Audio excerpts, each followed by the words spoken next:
Olá pessoal, uma boa noite a todos.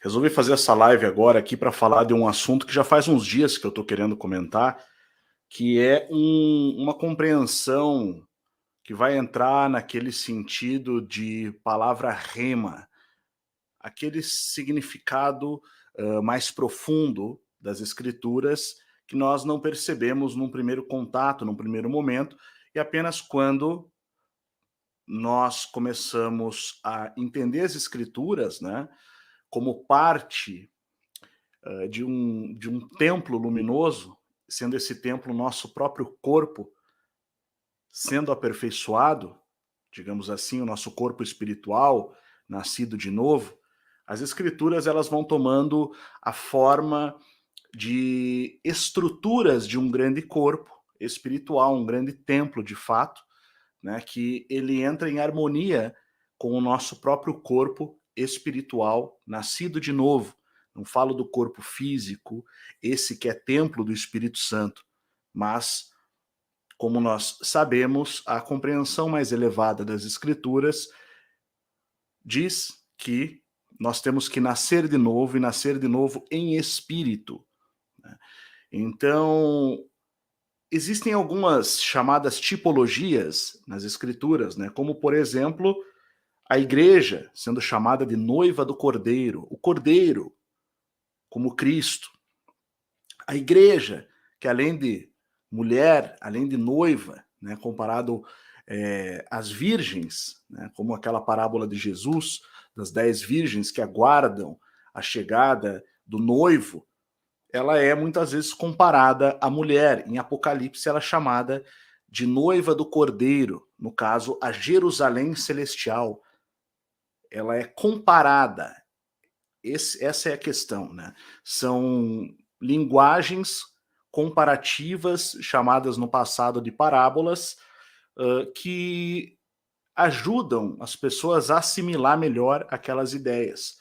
E essa informação que eu quero trazer hoje, de uma maneira bem dinâmica mesmo, bem objetiva, né, é justamente para facilitar esse entendimento. É um entendimento para que as pessoas comecem a evoluir na sua compreensão espiritual, quem tiver acesso a esse conteúdo, e entender alguns padrões de comportamento que estão presentes na vida da imensa maioria dos cristãos, que acabam sendo limitadores no sentido de alcançar a maturidade espiritual e romper com alguns processos que todos estamos passando no sentido de nos lapidarmos, nos aperfeiçoarmos na nossa caminhada, né, de aperfeiçoamento, sendo que o padrão da perfeição é Cristo. E quando Cristo vive em nós, bom, é isso que a glória de Deus espera. Está escrito também que Cristo em nós é a esperança da glória, né? Bom, então é isso, pessoal. Vamos lá? Bom, então, como a gente sabe, existe uma comparação inicial. Está em Gênesis 2:24, né? Que faz uma alusão ao casamento, ao homem e uma mulher se tornando uma só carne. Deixará o homem seu pai e sua mãe, a mulher também, e ambos se unirão e se tornarão uma só carne. É o símbolo da mais íntima união. Assim, dessa mesma forma, Cristo é denominado de o noivo no Novo Testamento, que convida os seus para a festa de casamento, como está relatado em Mateus 9,15, que aguarda as virgens que preparam o óleo para suas lâmpadas, Mateus 25:1, uma parábola de Jesus, e que voltará para recepcionar a igreja, a Jerusalém celestial, como uma noiva adornada para o seu marido, Apocalipse 21:12. Essa virgem pura é uma representação da própria igreja, que lavada no sangue de Cristo, no sangue do Cordeiro, poderá ir sem máculas e rugas ao encontro do seu Senhor. Apocalipse 7,14, Efésios 5:27. Tá? Feita a devida introdução, nós vamos entrar na parte revelatória, digamos assim, da live. Vocês já devem ter ouvido aquela passagem, uma passagem de Mateus, né? Mateus 24:19. Mas ai das grávidas e das que amamentam naqueles dias. Essa é uma passagem bem interessante, porque ela vai falar sobre os últimos tempos. Os próprios discípulos, né, chegam para Jesus, no começo do capítulo 24, e quando Jesus ia saindo do templo, aproximaram-se dele os seus discípulos para lhe mostrarem a estrutura do templo. Jesus, porém, lhe disse: Não vede tudo isso? Em verdade, vos digo que não ficará aqui pedra sobre pedra que não seja derrubada, né? Algo que vai acontecer após a crucificação, na batalha ali contra os romanos, né? Na revolta dos judeus contra os romanos, e daí os romanos vão e destroem realmente tudo ali, né? Mas enfim, ali era uma profecia que já se cumpriu, né? E estando assentado no Monte das Oliveiras, chegaram-se a ele os seus discípulos em particular, dizendo: Dize-nos quando serão essas coisas, e que sinal haverá da tua vinda e do fim do mundo? E aí Jesus começa a falar várias coisas, né? Acautelai-vos que ninguém vos engane, porque muitos virão em meu nome, dizendo: Eu sou o Cristo, enganarão a muitos. E aí é interessante, né? Ele vai falar vários sinais, como nação se levantando contra nação, reino contra reino, fomes e peste, terremotos em vários lugares, mas todas essas coisas são apenas o princípio das dores. Então vos hão de entregar para serdes atormentados, enfim. E aí ele começa a citar: e surgirão muitos falsos profetas, enganarão a muitos, se multiplicará a iniquidade, o amor de muitos esfriará. E essa questão do amor esfriar é interessante, que eu não vou me lembrar em qual delas agora, mas em uma das 7 igrejas de Apocalipse é dito que o pecado dessa igreja foi ter especificamente esfriado no primeiro amor, né? Que eles deveriam recuperar o primeiro amor da conversão, mas enfim. Mas aquele que perseverar até o fim, esse será salvo. Aquele que perseverar até o fim, esse será salvo. Isso é uma condição para todos nós e a gente deve levar isso para a nossa vida. A este evangelho do reino será pregado em todo o mundo, e este evangelho do reino, melhor, será pregado em todo o mundo em testemunho a todas as nações, e então virá o fim. E aí ele começa. Os que estiverem na Judéia, fujam para os montes. Isso é interessante, porque isso daqui é uma condição sobre uma localização geográfica, né? Os que estiverem na Judéia, fujam para os montes. Muitas vezes esse versículo é utilizado, né, no sentido de, não, corram todos para os montes e tal, né, abandonem tudo, enfim. Mas aqui está bem claro que é na Judéia. A gente até poderia investigar se existe algum outro sentido mais rema, um sentido mais profundo nessa palavra Judéia aqui, que poderia estar relacionado ao versículo anterior. Quando, pois, virdes que a abominação da desolação de que falou o profeta Daniel está no lugar santo, quem lê entenda. Então, os que estiverem na Judéia, fujam para os montes. Então, eu estou falando algo relacionado a Jerusalém, né, ao local do antigo templo, também porque a gente sabe que a batalha do Armagedon, também geograficamente, ocorre naquela região, né? E os que estiverem na Judéia, fujam para os montes. Quem estará na Judéia? Você pode tentar trazer uma analogia ao leão da tribo de Judá, a raiz de Davi, e tentar chamar isso para algo relativo à igreja, mas eu, sinceramente, eu não consigo ter confiança nessa possibilidade, tá? Simplesmente me parece realmente uma localização geográfica, né? Ele vai misturando nessa profecia, né? Cristo vai misturando algumas frases que são relativas a uma região geográfica e outras que são relacionadas a uma situação do mundo todo, né? Como, por exemplo, então se alguém vos disser, eis que o Cristo está aqui ou ali, não lhes deis crédito. E aqui a palavra Cristo é ungido. E lógico que a gente sabe que os judeus aguardam a chegada do Messias judaico, né? Então talvez também seja um alerta em relação a isso. Porque surgirão falsos cristos e falsos profetas, e farão tão grandes sinais e prodígios que, se possível fora, enganariam até os escolhidos. eis que eu vou tenho predito. Mas o ponto que eu quero é essa parte aqui que eu até pulei de propósito. Mas ai das grávidas e das que amamentam naqueles dias. Tá. E aqui a gente tem uma referência direta. Num primeiro momento, num primeiro contato com as escrituras, isso nos parece claramente uma situação pontual relativa a essa questão dos que estiverem na Judéia devem fugir para os montes.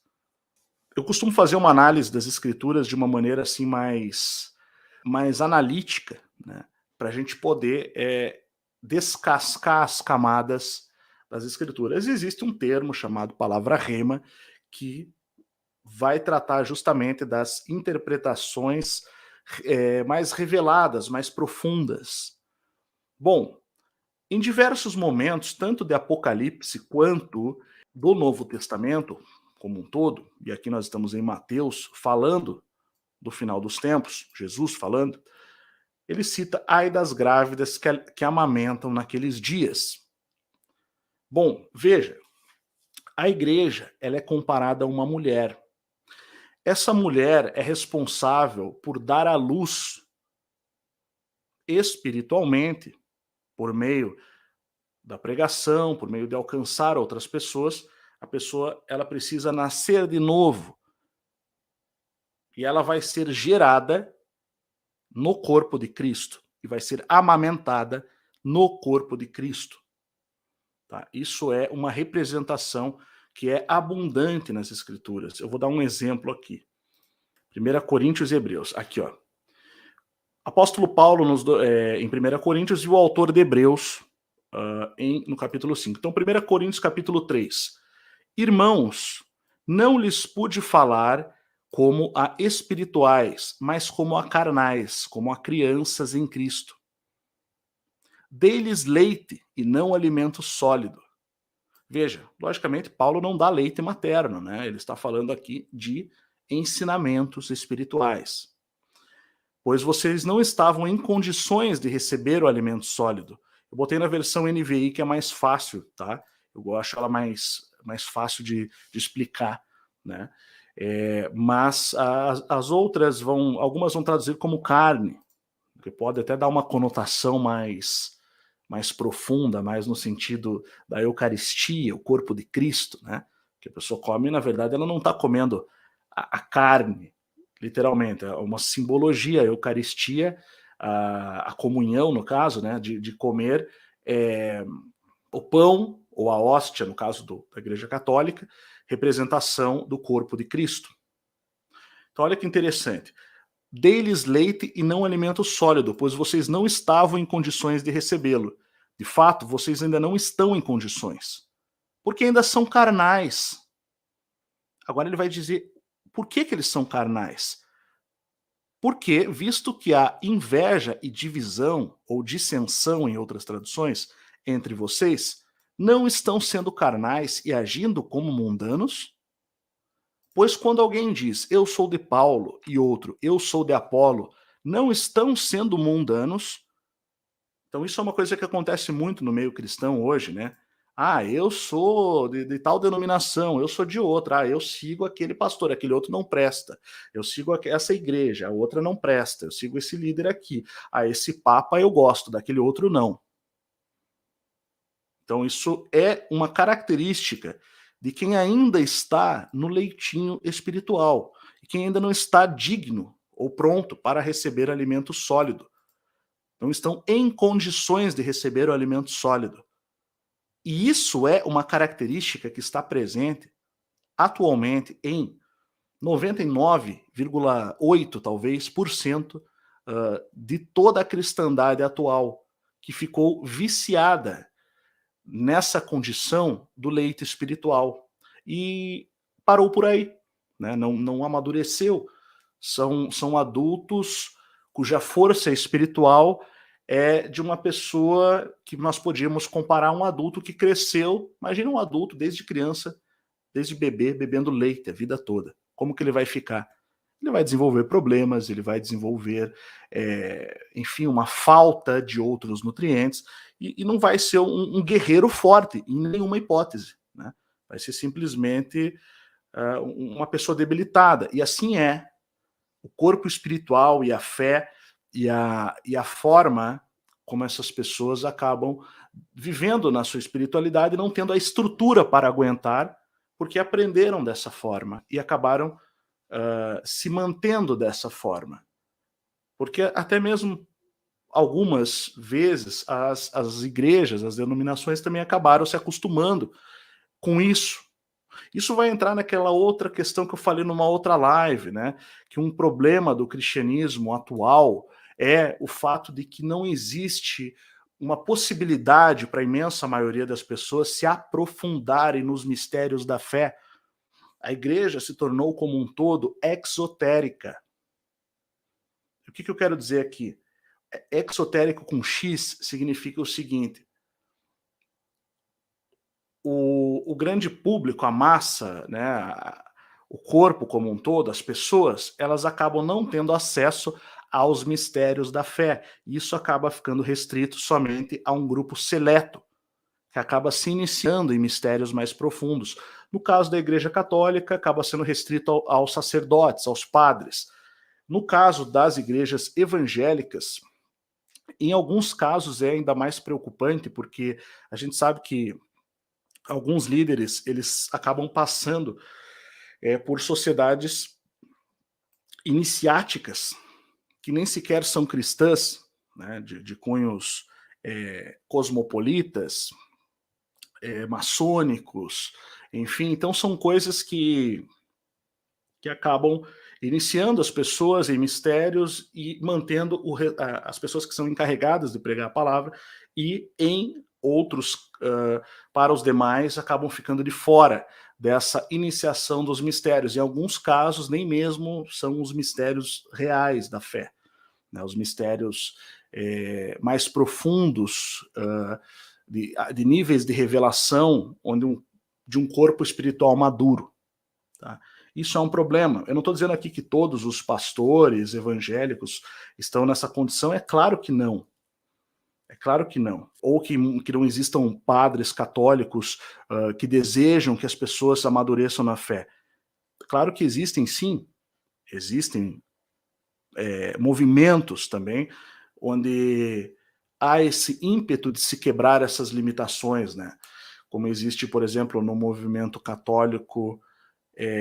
Tem um movimento que me esqueci o nome agora, católico, né, que acabou dando mais liberdade do agir invisível do espírito nas pessoas, tá? Porque é necessário que isso aconteça, é necessário que haja essa liberdade de agir no espírito. Mas além disso, então não há essa preparação. O próprio Paulo diz aqui bem claro: dê-lhes leite e não alimento sólido, pois vocês não estavam em condições de recebê-lo. E existe essa diferença, é quase como que uma iniciação dentro do cristianismo. Cristo fala para os seus discípulos em determinada ocasião, não me lembro a passagem agora, mas quem quiser pode pesquisar. Ele fala assim: falei para eles todos em parábolas, para que ouvissem e não compreendessem. Mas para vocês, que são meus discípulos, os 12, eu ensino, falo abertamente sobre os mistérios do reino. Então é necessário compreender que existem esses mistérios. O próprio Paulo foi seletivo aqui. Ele não estava dando alimento sólido porque não estava em condições de receber. Você vai falar uma coisa aqui, o pessoal não vai entender, porque ainda não estão em condições. Ele fala 2 vezes. Porque são carnais. A inveja, dissensão, sabe? Enfim, agindo como mundanos. Não há diferença, não há distinção entre a vida espiritual e a vida mundana. Brigando. Eu sou de Paulo, eu sou de apóstolo. Né? Aí ele próprio fala: afinal de contas, quem é Apolo? Quem é Paulo? Apenas servos por meio dos quais vocês vieram a crer, conforme o ministério que o Senhor atribuiu a cada um. Eu plantei, Apolo regou, mas Deus é quem fazia crescer, de modo que nem o que planta, nem o que rega são alguma coisa, mas unicamente Deus que efetua o crescimento. O que planta e o que rega tem um só propósito, e cada um será recompensado de acordo com o seu trabalho. Pois nós somos cooperadores de Deus. Vocês são lavoura de Deus e edifício de Deus. Lembra que eu já falei em outra ocasião, que a vida é esse mundo basicamente, ele é uma fazenda de vida eterna, onde alguns serão colhidos, como está escrito lá na parábola do joio e do trigo, que daí Cristo explica. É nessa ocasião, inclusive, que ele vai explicar que para eles eu falei de uma forma que eles não vão entender, mas para vocês eu vou explicar o mistério do reino. E aí ele explica. O joio são aquelas pessoas que não, enfim, não tiveram uma transformação real. O trigo, né? O trigo são aqueles que realmente tiveram uma conversão genuína, buscaram as coisas do alto. Então, os ceifadores são os anjos, que virão fazendo a colheita, separando cada um. Né? Então, aqui nós temos, vocês são lavoura de Deus, edifício de Deus, está escrito muito claro, pois nós somos cooperadores de Deus. Tá? A pessoa que vive dessa maneira, ela já está num propósito maior, ela já está chegando lá. Quando a gente fala de coisas aqui no canal, ou no canal Além da Nuvem, ou no Instituto, enfim, coisas que a gente traz que são realmente relacionadas ao profético, a gente já está falando de alimento sólido. A gente não está falando de leitinho, a gente não está querendo aqui criar. Assim, eu não quero ser uma ovelha mãe, uma ovelha gorda, sabe? Dando leitinho, ou uma vaca gorda dando leitinho para os bezerros. Não, não é isso. Por isso a gente traz a compreensão elevada de que é necessário ter esse amadurecimento. Mas enquanto as pessoas recebem o leite e ficam na zona de conforto, achando que é só isso, elas vão ficar lá em dissensões, divisões, conforme disse Paulo ali antes, né? Então, é interessante que ele fala lavoura e edifício. Não está falando de uma lavoura vertical, né, plantada num prédio. Não, ele está falando, são duas parábolas. Comparação, nós somos cooperadores de Deus. Nós somos cooperadores, porque ele já estava no alimento sólido, ele já estava tendo revelações, ele realmente deixou a sua vida para trás, como está lá em Gênesis 2:24, se eu não estou enganado, e o homem deixou pai e mãe e uniu-se à sua mulher. Apóstolo Paulo fez isso, deixou tudo para trás e decidiu unir-se à noiva do Cordeiro, tornando-se um só com ela, uma só carne. Então ele torna-se cooperador de Deus. Vocês, no entanto, para quem ele falava na carta, igreja de Corinto, vocês são lavoura de Deus e edifício de Deus, pedras brutas, sendo construídas umas sobre as outras, como um edifício, como um templo, como Cristo dá o exemplo, construir sua casa sobre a rocha, conforme a graça de Deus que me foi concedida. Eu, como sábio construtor, lancei o alicerce e o outro está construindo sobre ele. Contudo, veja cada um como constrói. Ninguém pode colocar outro alicerce além do que já está posto, que é Cristo, Jesus Cristo. Enfim, tá? Aqui já está bem explicada essa parte principal. Leite e alimento sólido. 1 Corinto. Lembra o que nós vimos lá então? Ai das grávidas e das que amamentam naqueles dias. No final dos tempos, ou no dia do juízo, ou mesmo quando vem o juízo para cada um, que é o dia da morte, digamos assim, antecipadamente, né? Não necessariamente no Apocalipse, no Armagedon, enfim, não nos fins dos tempos, na volta de Cristo. Nas duas situações, tanto o final dos tempos, quanto o momento onde cada um cumpre o seu período aqui na Terra, né? Ai das grávidas e das que amamentarem naqueles dias. Por quê? Porque as próprias igrejas, enfim, elas vão ter dificuldade quando essas coisas acontecerem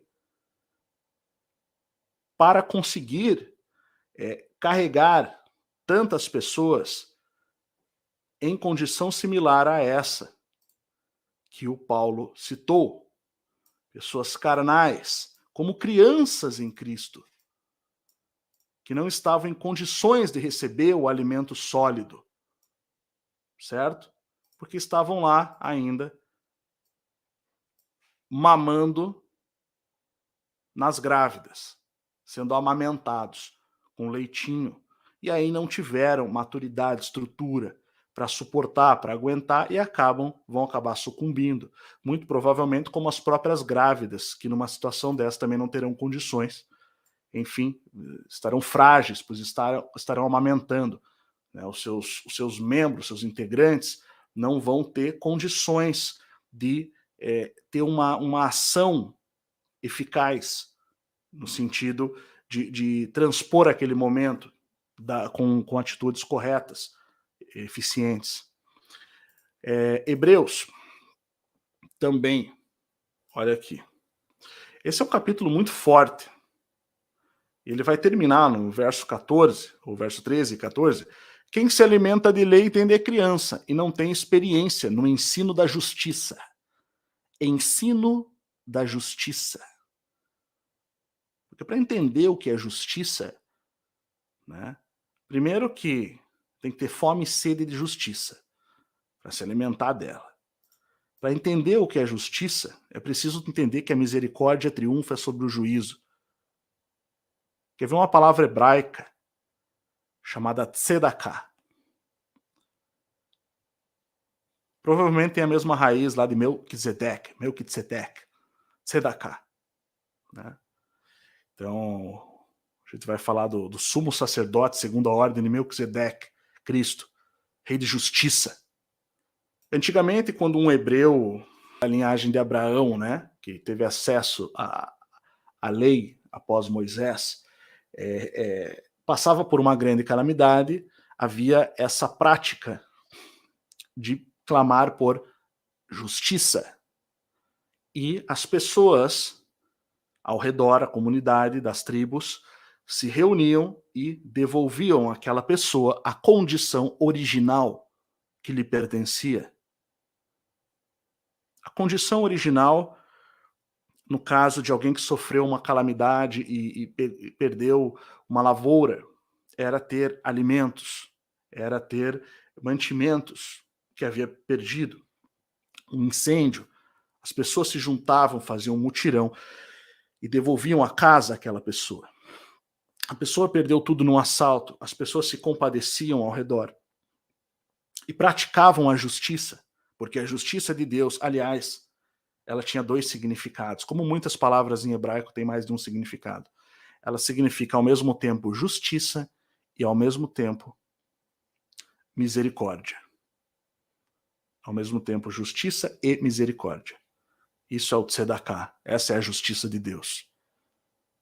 A justiça, muita gente fala, Deus é amor, mas ele também é justiça. Não, você está falando de juízo. Tá? O juízo acontece. A justiça, ela equilibra as coisas, né, quando necessário. E esse é um julgamento de Deus que faz essa questão, né, esse julgamento e determina esses juízos. Mas esse ensino da justiça é o ensino semelhante a esse que eu acabei de citar, de tzedakah, que é devolver à pessoa uma condição original. E qualquer pessoa que se diga um cristão, ele tem que entender isso. Porque quando um ser humano ele cai da graça, ele perde, ele morre espiritualmente, ele perde sua condição original, como acontece com a humanidade nessa vida, e como aconteceu, digamos assim, com Adão e Eva, que tinham, segundo Gênesis, comunhão com Deus todos os seus dias, né? Eles tinham a comunhão com Deus, e eles caem, eles perderam a sua condição original. E Cristo vem para consumar e iniciar o projeto de devolver o nosso acesso de volta a Deus, um acesso sem véu, um livre acesso e, ao mesmo tempo, transformar o homem em um novo Adão, com ele próprio, está escrito, né? O último Adão. Primeiro Adão, de Adão e Eva, o homem caiu imperfeito. Cristo vem para aperfeiçoá-lo e levá-lo à condição de estar em plena comunhão com Deus e com os exércitos, as hostes celestiais, servindo a vida. Em meio à escuridão, em meio à morte. Unir-se àqueles que têm e que herdam a vida eterna, eternamente, vida. A justiça que se refere aqui, né? Quem se alimenta de leite ainda é criança e não tem experiência no ensino da justiça, que é o ensino de fazer com que as pessoas recebam novamente a sua condição original. Tá? Mas o alimento sólido é para os adultos, os quais, pelo exercício constante, tornam-se aptos para discernir tanto bem quanto mal. Olha isso. Tá? Mas o alimento sólido é para os adultos, os quais, pelo exercício constante, tornam-se aptos para discernir tanto bem quanto mal. Não é um passe de mágica. Não é porque eu confessei Cristo e agora estou salvo. Não. Quem perseverar até o fim, este será salvo, está escrito. Você obteve o acesso à salvação. Mas é necessário, pelo exercício constante, tornar-se apto, feito adulto, tornar-se apto para discernir tanto bem quanto mal, e aí sim ser digno do alimento sólido. E aí sim estar em condições de receber o alimento sólido. Percebe? Esse versículo aqui, essa passagem, Hebreus 5, tá? Olha que interessante. Todo sumo sacerdote é escolhido dentre os homens e designado para representá-los em questões relacionadas com Deus e apresentar ofertas e sacrifícios pelos pecados. Aqui o autor de Hebreus refere-se ao Antigo Testamento, né, ao rito de expiação que era feito pelas 12 tribos, para expiar os pecados das 12 tribos de Israel, né, e por meio ali dos sacerdotes, dos levitas, enfim, naquele rito onde o sumo sacerdote iria fazer o rito segundo as instruções divinas, né, que é uma tipificação, é um ensino para que houvesse a compreensão desse processo.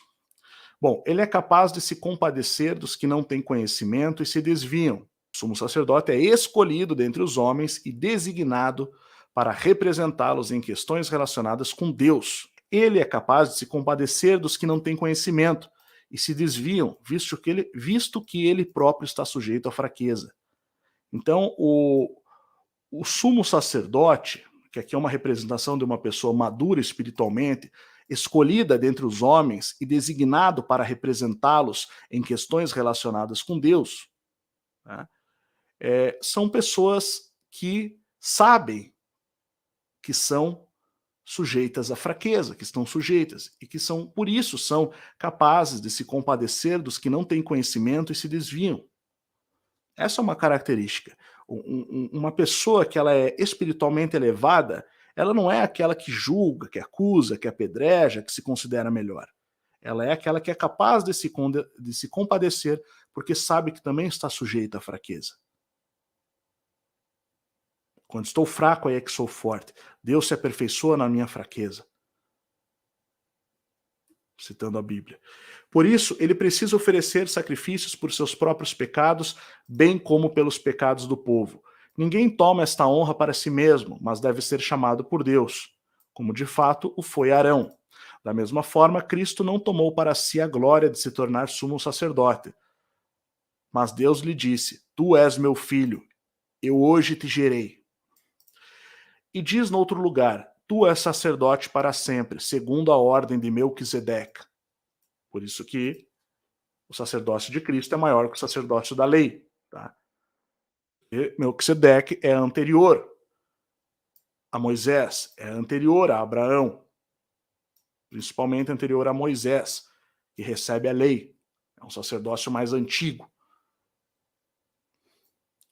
Durante os seus dias de vida na terra, Jesus ofereceu orações e súplicas em alta voz e com lágrimas àquele que o podia salvar da morte, sendo ouvido por causa de sua reverente submissão.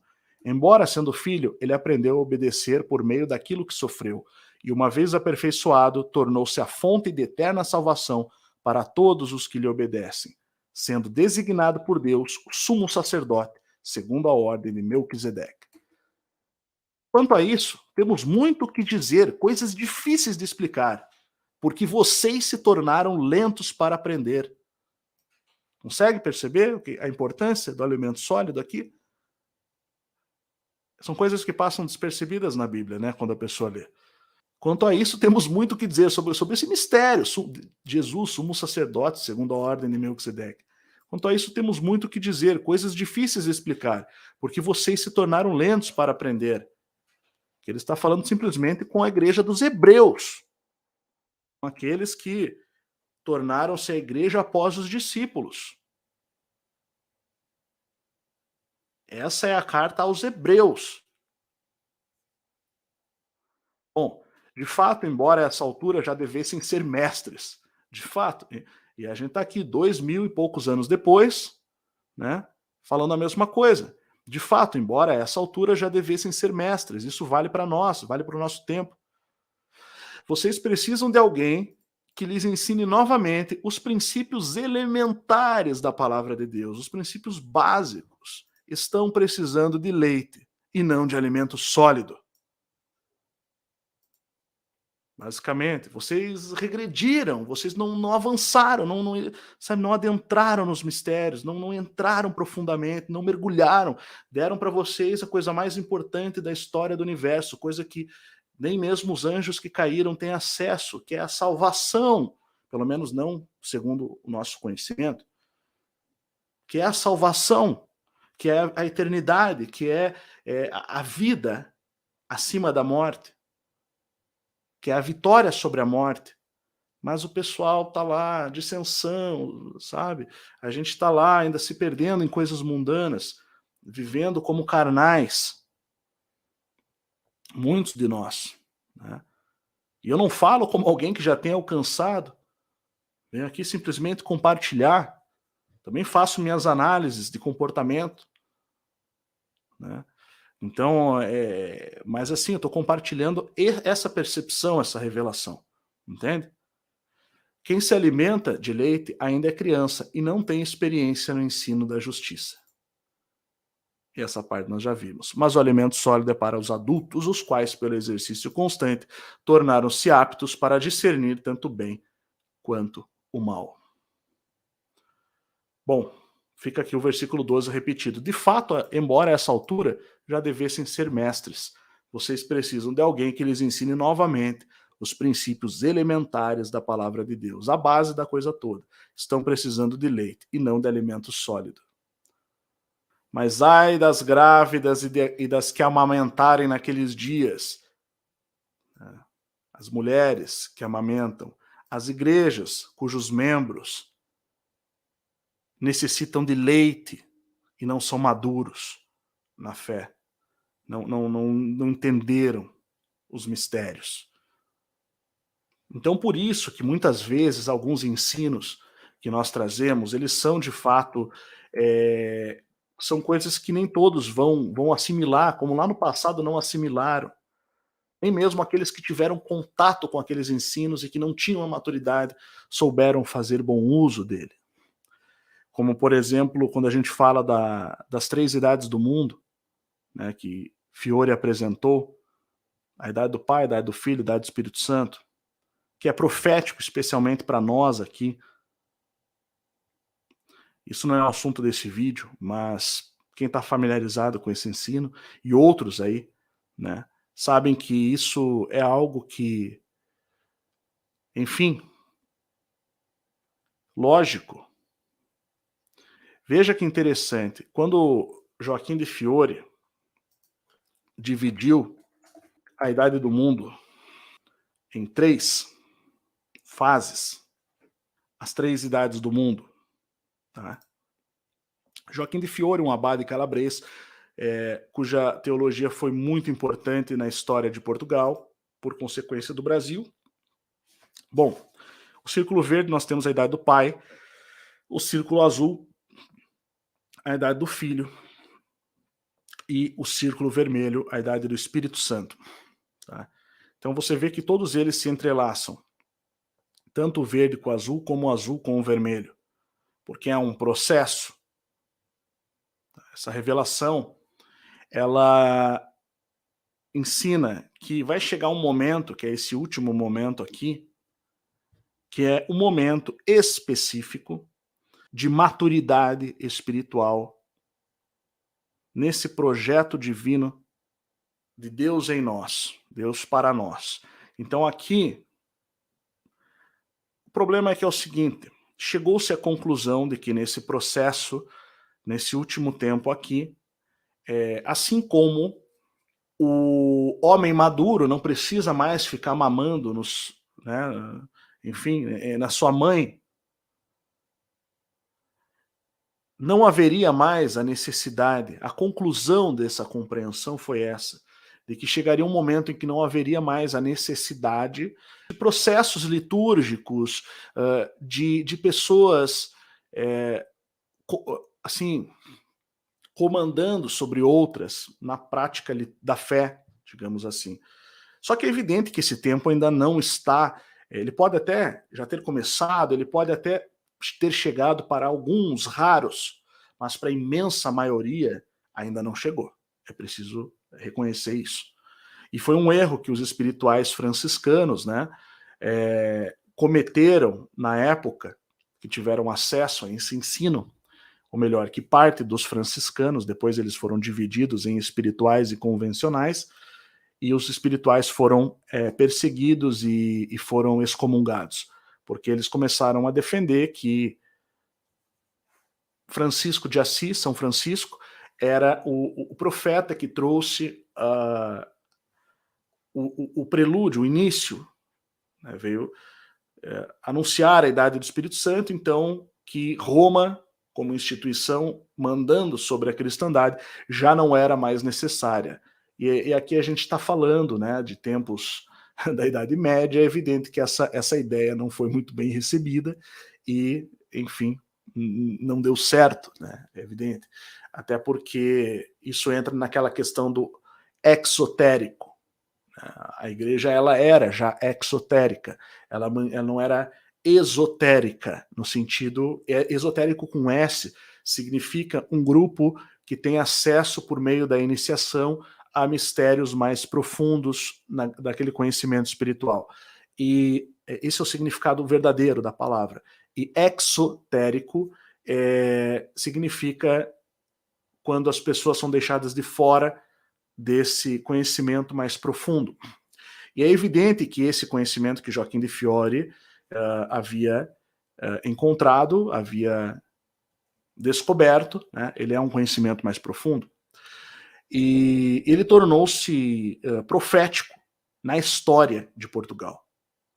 Era muito popular e tornou-se profético, misturando-se depois a um outro estudo, o estudo do Quinto Império, que depois padre Antônio Vieira vai trazer isso para a política de Portugal, né, após a restauração da independência portuguesa, e Portugal passa a ser então considerado por ele, em suas teses, em seus escritos, como a terra do Quinto Império. Isso também estava associado a conhecimentos templários, né, porque uma vez que Padre Antônio Vieira era jesuíta, ele veio numa época após ao período onde apenas os templários estavam atuando nos descobrimentos, né? Veja, isso a gente está falando do século XVII, comparando com o século XVI. Então, Antônio Vieira, jesuíta, né, já num período posterior à restauração da independência de Portugal, 1640. Antes disso, os jesuítas surgem na década de 30 dos anos 1500, se eu não me engano, 1536. O primeiro jesuíta no Brasil vai chegar em 1540 e alguma coisa, 545, se eu não estou enganado. Tá? Então, aí, depois disso, Portugal acaba, no final do século XVI, né, na segunda metade do século XVI, Portugal acaba perdendo a sua soberania e é anexado à Espanha, a Castela.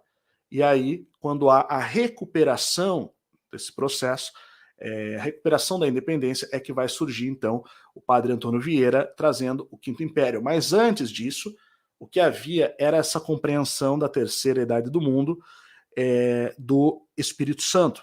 Acabei de sair um pouco da questão teológica, né, o ensino bíblico, para entrar nesse assunto. É interessante que os espirituais franciscanos, eles acabam fugindo, né?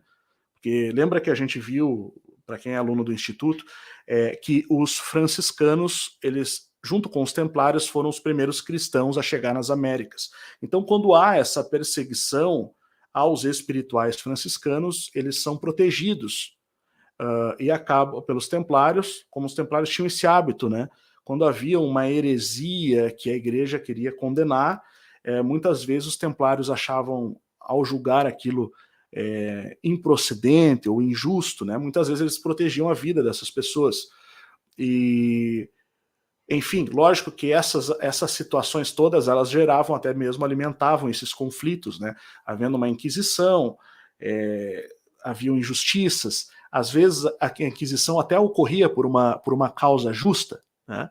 Por uma causa que se você fizer uma análise sem juízo de valor, uma análise imparcial, você vai ver que realmente algumas coisas que foram defendidas e combatidas pela Inquisição, de certa forma, estavam corretas, né? Eu posso dizer aqui, até mesmo o professor L'Oréal Rocha, que é um heterodoxo, ou seja, ele não é católico romano e tece algumas críticas à Igreja Católica, mas respeita também. Eu já vi ele citando que, em sua análise, que a Inquisição ela pode e provavelmente foi estava dentro do providencialismo, que isso é outro alimento sólido, né? Providencialismo é outro alimento sólido. É a gente compreender os desdobramentos do divino agindo sobre a terra. Então, que a Inquisição ela teve seu aspecto providencialista, com certeza. Eu também acredito nisso, porque algumas práticas elas estavam retornando dos tempos de Noé naquela época, né? Retornando às práticas de sacrifícios humanos, enfim, na Europa, ou no Ocidente como um todo, né? Por meio da magia negra. E naquela época isso era comum nas Américas, o canibalismo, nós já mostramos, tá? Os sacrifícios humanos para maias, astecas, nessa época, na época que que antecede a chegada dos portugueses até a chegada dos portugueses e espanhóis, né? Então, no Brasil, enfim. Então, essas coisas, elas precisavam ser extintas, de certa forma, e nesse processo acontece esse expurgo dessas práticas, basicamente, né? E há uma discussão sobre tudo isso. E eu, particularmente, entendo também que houve um providencialismo nessa questão. Para quem já teve algum tipo de contato, de conhecimento, ou de acesso, ou de testemunhar, ou de saber a que fim vai levar esse tipo de prática na vida das pessoas, quando elas são feitas, e hoje o Brasil, por ser um Estado laico, ele tem algumas dessas práticas, né, sendo feitas, práticas rituais, práticas que a maioria das pessoas não faz ideia que são praticadas, na verdade, mas quem sabe de fato o que são essas coisas, pelo menos um pouquinho, entende que sim, há um providencialismo, houve um providencialismo, entende que são coisas extremamente nocivas, destrutivas, não apenas a nível do corpo, mas também a nível da alma, a nível espiritual, e que, quando praticadas, são praticadas por meio de pactos com as trevas, de fato, e levam à condenação eterna e à morte da alma, a chamada segunda morte que Cristo falou. E agora a gente está entrando aqui em assuntos mais sólidos, realmente. Bom, então haveria um tempo. Os espirituais franciscanos, então, eles entendem que não precisavam mais ter uma igreja, né, que não precisavam mais dever satisfação a Roma, basicamente, e foram excomungados por isso, né? Eles meio que, para alguns, erraram o timing da questão. Eles tiveram acesso a uma profecia e tentaram implementar isso naquela época, entenderam que era naquela época, como muitos fizeram no passado já em situações proféticas diferentes. Pode ter sido um erro, ou pode ser que eles estivessem muito à frente do seu tempo, muito fora da caixa. O fato é que eles foram protegidos pelos templários e muitos instalaram-se na Ilha da Madeira, em Portugal, e outros depois foram levados a partir das viagens oficiais e antes das viagens não oficiais também, foram sendo trazidos para o Brasil também. Tá? Lembrando que os franciscanos eram os frades menores, que era uma ordem mendicante, era uma ordem que tinha uma profunda admiração e respeito pela natureza. Era uma ordem que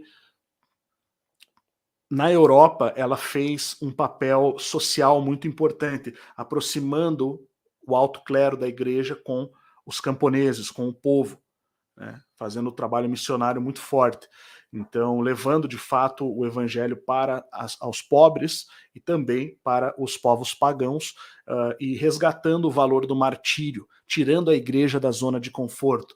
Esse foi o papel da ordem franciscana, de modo geral, e os espirituais franciscanos acabaram, evidentemente, tendo, enfim, erros e acertos, mas tiveram esse papel aí na história. Tá? Então, aí a gente chega na questão da idade do Espírito Santo. Evidentemente, né, que como uma pessoa adulta,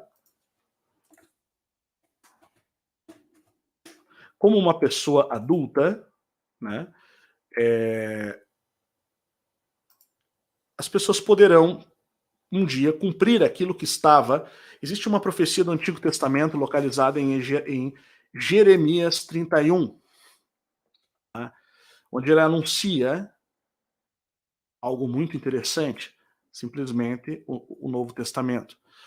Eis que dias vêm, diz o Senhor, em que farei uma nova aliança, uma aliança nova, com a casa de Israel e com a casa de Judá, não conforme a aliança que fiz com seus pais, no dia em que os tomei pela mão para os tirar da terra do Egito. É uma outra, não é aquela.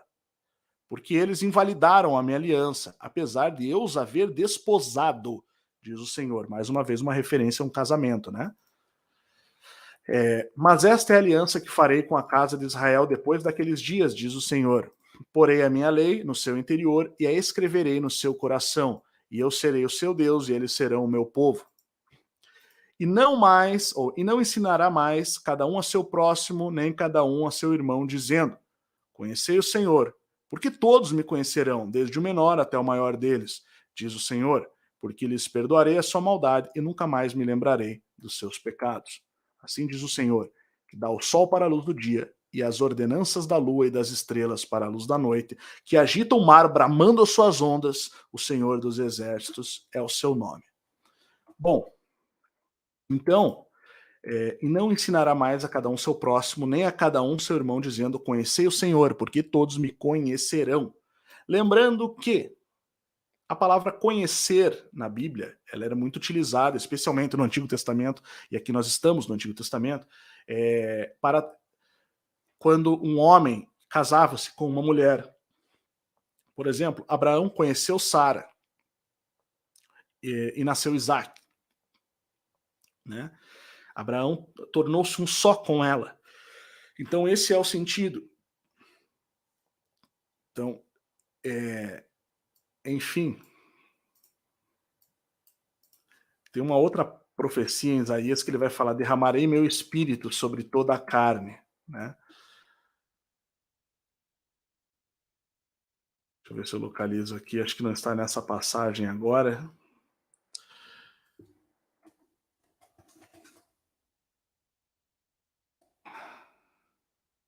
Localizar aqui. Então, está em Joel, isso. Outro profeta. Dos profetas menores, Joel 2:28. Então, depois desses eventos, derramarei o meu espírito sobre todos os povos, sobre toda a carne. E os seus filhos e suas filhas profetizarão. Os idosos terão sonhos, os jovens terão visão, inclusive sobre os escravos e serviçais da época. Derramarei do meu espírito naqueles dias. Então, é um anúncio de quando, antes da chegada de Jesus, né? antes do Espírito Santo ser derramado, somado a essa outra profecia aqui feita pelo profeta Isaías, no Antigo Testamento, nós temos então perfeitamente, né, a passagem aqui, enfim,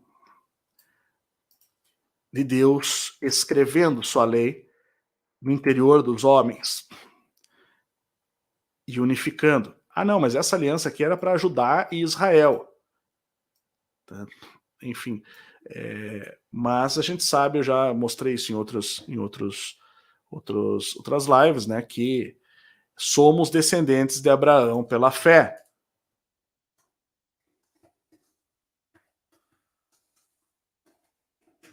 Tá? Gálatas 3:7. Carta aos Gálatas.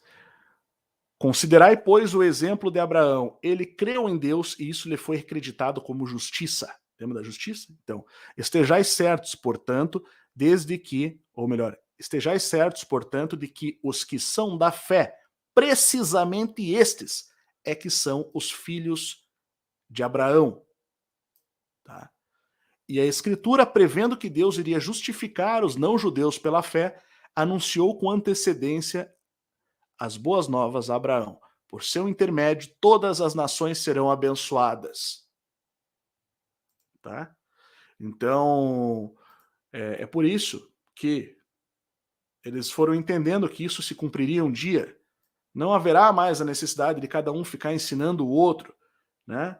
De ficar dando leite e mel, enfim, para todos.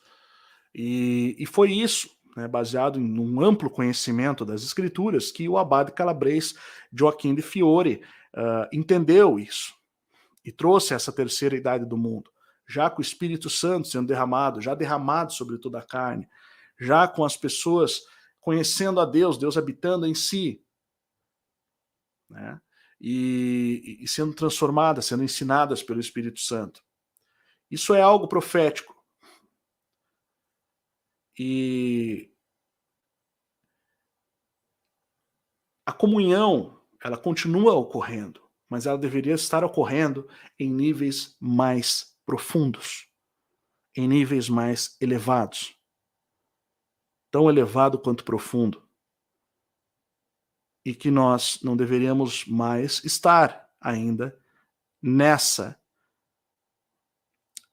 situação relatada do leite e do mel, né?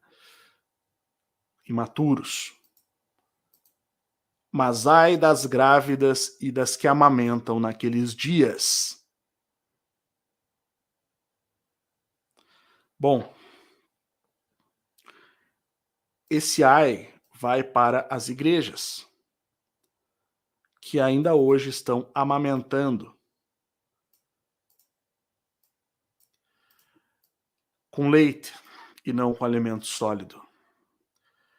E vai ser necessário, como que a gente consegue quebrar isso daqui, esse alimento espiritual? Bom, existe uma maneira,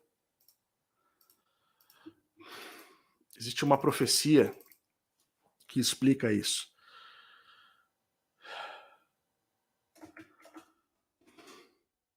Peraí.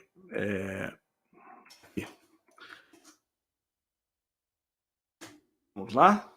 Malaquias 4:5.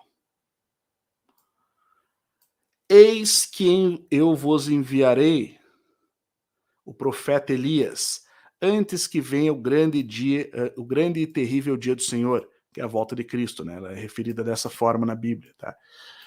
E ele converterá o coração dos pais aos filhos e o coração dos filhos aos seus pais, para que eu não venha e fira a terra com maldição. Você percebe a importância da gente compreender aquilo que os pais ensinaram? No caso do Brasil, dos nossos pais como nação, no caso dos cristãos, dos nossos pais que deixaram né? Como os hebreus, ou mesmo os apóstolos. Tá? No caso da cristandade como um todo, é preciso entender, e a nossa nação, é preciso converter o coração dos pais aos filhos e dos filhos aos pais. E no caso de nós, como indivíduos, também. Só que quando se trata de nação, a consequência é sobre uma nação. Quando se trata sobre indivíduos, ou de indivíduos, a consequência é sobre os indivíduos. Então, quando nós não convertemos o coração dos pais aos filhos e o coração dos filhos aos pais, enfim, a terra é ferida com maldição. Não se esqueça que do barro fostes formado, porque do pó vieste, ao pó voltará.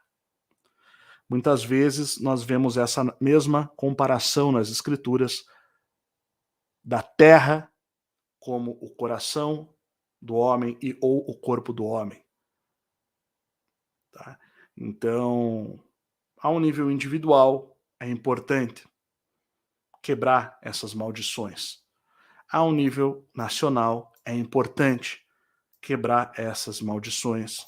É ao nível do projeto divino do corpo de Cristo operando na terra, a igreja, a eclésia, gerados dentro dele, chamados para fora, eclésia.